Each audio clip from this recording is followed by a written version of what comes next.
আসসালামু আলাইকুম, শুভ সন্ধ্যা। কেমন আছেন সবাই? নিশ্চয়ই সবাই ভালো আছেন, সুস্থ আছেন। এই তো প্রতিদিনের মতো চলে এসেছি রান্নাঘরে। আর আজকে থাকছে এই যে এখানে বাঁধাকপি কেটে নিয়েছি আর কয়েকটা কচি পালং শাক তুলে নিয়ে এসেছি নিজের ছাদ বাগান থেকে। দেখেছেন, পালংটা কিন্তু প্রথম তুললাম, মাত্র উঠেছে 3 পাতা করে, 4 পাতা করে, সেখান থেকে একটা করে বড় পাতা ছিঁড়ে নিয়ে আসছি। আর এই যে কচি ধুনা পাতা যতটুকু লাগবে ঠিক অতটুকুই উঠাই, কারণ বেশি নিয়ে এসে নাতে ফেলার তো কোনো দরকারই নাই। যখন যেটা তৈরি করি একটু করে তুলে নিয়ে এসে রান্না করি।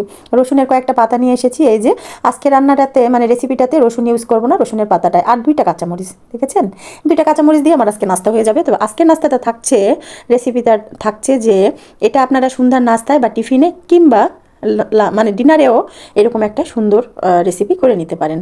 তো এই তো রসুনের পাতাগুলো একটু কেটে নিলাম। এক চলটা আদা নিয়েছি 1 ইঞ্চি পরিমাণ, সেটা একটু চাকু দিয়ে কেটে নিচ্ছি। চাকু দিয়ে বেশি একটা কাটতে পারি না, বটি দিয়েই কাটি বাবু।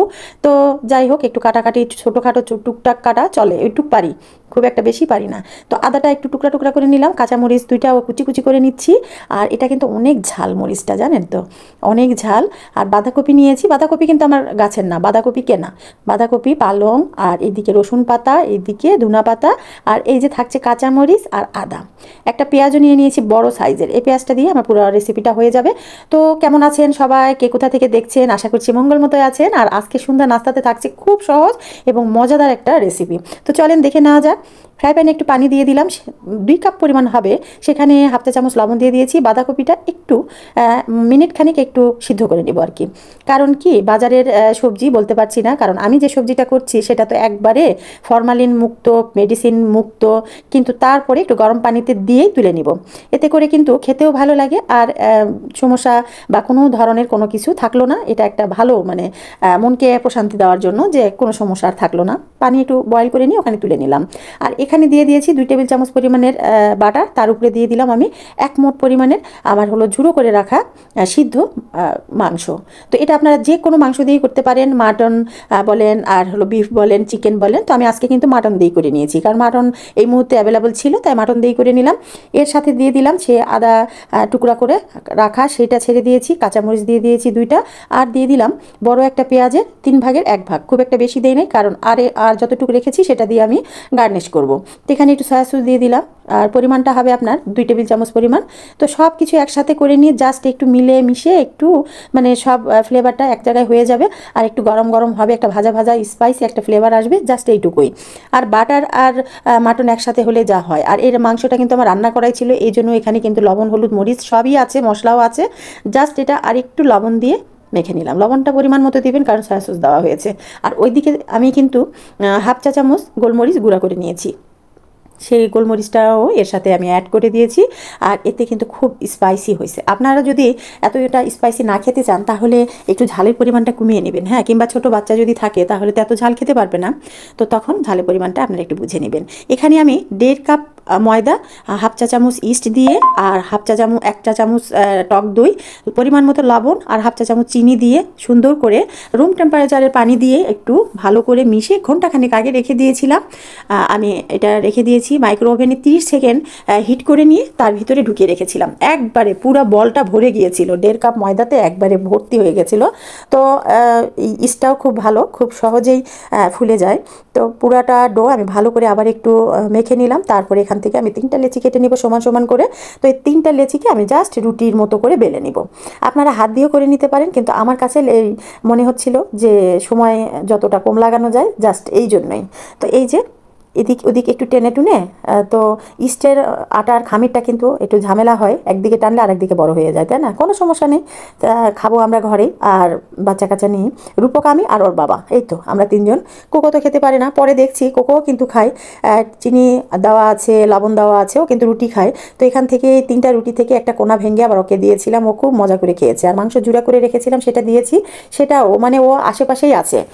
তো এই তো আমি সেই নানগুলার উপরে হালকা করে একটু বাটার দিয়ে দিচ্ছি, জাস্ট একটু স্মেলের জন্য। খুব একটা বাটার বেশি দিব না, যতটা তেল কম দেওয়া যায় ঠিক অতটুকুই দেওয়ার চেষ্টা করছি। তো এই তো বাটার হালকা করে তুলে একটু এদিক ওদিক একটু ছড়িয়ে ছিটিয়ে দিচ্ছি আর কি। আর ইস্টটা দিয়ে খামিটা এত সুন্দর হয়েছে, এটা এমনি সফট আর ফুলে উঠবে, এটাকে আর বাটার দিয়ে ফুলাতে হবে না, জাস্ট একটু স্মেলের জন্যই আমি দিলাম। তো এ তো হয়ে গেছে এদিক ওদিক সেকেই। কিন্তু আমি যে ফ্রাই প্যানটাতে রান্না করছি, পুর তৈরি করে নিলাম, ঠিক ওখানেই কিন্তু আবার আমি এই ইয়েটা ভেজে নিচ্ছি, নিচ্ছি, নানটা ভেজে নিচ্ছি। দেখেছেন কতটা মানে ফ্লাফি হয়েছে, এই যে লেন্থটাও খুব সুন্দর হয়েছে। আর এটা খেতেও অসাধারণ ছিল, কারণ আমি এটা আগে খেয়েছি, পরে ভয়েস দিয়েছি, তবে বুঝতেই পারছেন। তো এর উপরে জাস্ট রুটির উপরে আমি একটা একটা করে 3টা রুটি ভেজে নিয়েছি, সবগুলো দেখাই নাই। তো এর প্রত্যেকটা রুটির উপরে আমি এইভাবে সমানভাবে আমি সেই পুরটা ছড়িয়ে দিব। তার উপরে আমি সেই পালং পাতা, তারপরে রসুন পাতা, তারপর হলো আপনার বাঁধাকপি, যদি আপনাদের কাছে লেটুস পাতা থাকে, গাজর থাকে, শসা থাকে, যা থাকবে ঘরে, এমনকি বরবটি, ফুলকপি, সেটাও আপনারা সিদ্ধ করে, ক্যাপসিকাম সিদ্ধ করে এর উপরে ছড়িয়ে দিতে পারেন। জাস্ট সবজি খাওয়ার একটা অভিনব পদ্ধতি। বাচ্চা কাচ্চারা সবজি খেতে চায় না, কিন্তু বাবা মারা কিন্তু ইচ্ছা করলে অনেকভাবে সবজি খাওয়াতে পারে, আমার তো তাই মনে হয়। এর উপরে দিয়ে দিলাম একটু মজারেলা চিজ। তো এই পাশে কিন্তু কোকোকে নিয়ে, মানে কোকো সেই গন্ধে মানে সে পাগল হয়ে গেছে, ম্যাও ম্যাও করছে। তো ওদের বাবা তাকে নিয়ে এদিক ওদিক থেকে, সাইড সুইট থেকে আমার সেই রেসিপিগুলো দেখাচ্ছে আর ওকে ঠান্ডা করার চেষ্টা করছে। তো মাংসটা আমি ওকে দিয়েছি, পরিমাণে কম হয়েছে, ও খেয়ে দিয়ে আবার ম্যাও ম্যাও করছে। কিন্তু এদিকে আমি কিন্তু বাকিগুলো ভেজে নিয়েছি, যার কারণে ঝাল আছে, ও আর খেতে পারছে না। তো জাস্ট একটু এই পলট ওই পলট দিয়ে, ডিমের মতো একটু পলট দিয়ে নিলাম, আর একটা কাঠি দিয়ে আমি এটাকে আটকিয়ে দিলাম। আর কাঠিগুলো তো আমাদের ঘরে প্রত্যেকটা ঘরেই থাকে, তো আপনারা টুথপিক দিয়েও করে নিতে পারেন। তো আমি টুথপিক দিই নাই, আমার হাতের কাছে ছিল এই কাবাব কাঠি, আমি সেটা দিয়ে আটকিয়ে নিলাম। এই যে আরও একটা তৈরি করে নিচ্ছি, এইভাবে আমি 3টা তৈরি করে নিব। কাঁচা পেঁয়াজ দিয়ে নিয়েছি, কারণ কাঁচা পেঁয়াজ মরিচ আমার খুব ভালো লাগে এই জন্য। তো এই ফ্লেভারটা যদি আপনাদের ভালো না লাগে কাঁচা পেঁয়াজে, তাহলে দিবেন না, কোনো সমস্যা নেই।